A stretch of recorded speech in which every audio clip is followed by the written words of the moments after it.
बिस्मिल्लाहिर्रहमानिर्रहीम। नाज़रीन मोहतरम, अल्लाह सुब्हानहू व तआला से दुआ है कि अल्लाह सुब्हानहू व तआला सदका मोहम्मद वाले मोहम्मद सल्लल्लाहु अलैहि वसल्लम जो लोग बीमार हैं अल्लाह सबको तंदुरुस्ती से अता फ़रमाए। नाज़रीन मोहतरम, हमारे यहाँ बहुत से मालिजीन हज़रात हैं। तशख़ीस बड़ी अहम चीज़ है। तशख़ीस के बग़ैर इलाज नामुमकिन है।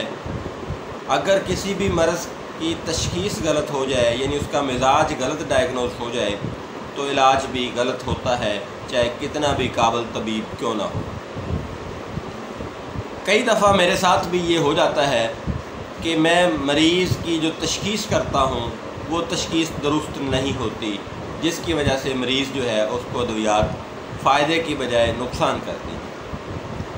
उसकी वजह यह है कि कुछ मरीज़ जो हैं वो कोई अद्वियात खा के आ जाते हैं, या फिर कोई ऐसी खुराकें या ग़िज़ाएँ खा के आ जाते हैं जो कि नब्ज़ और मिजाज को वक्ती तौर पर तब्दील करती हैं। मिसाल के तौर पर अगर आप फ़िश खा के आए हैं तो मिजाज आपका वक्ती तौर पर गर्म हो जाता है, या फिर आप एंटीबायोटिक को मेडिसिन खा के आए हैं तो मिजाज आपका वक्ती तौर पर तब्दील हो जाता है। तो लिहाजा मेरी राय ये है कि जब भी आप किसी मालिज के पास जाएं तो बराए करम मेहरबानी करके मुतदिल मिजाज की ग़िज़ाओं का इस्तेमाल करने के बाद जाएं, और हो सके तो उस दिन अपनी जो मसलसल अद्वियात आप इस्तेमाल कर रहे हैं वो उस दिन दवाई ना खाएं, ताकि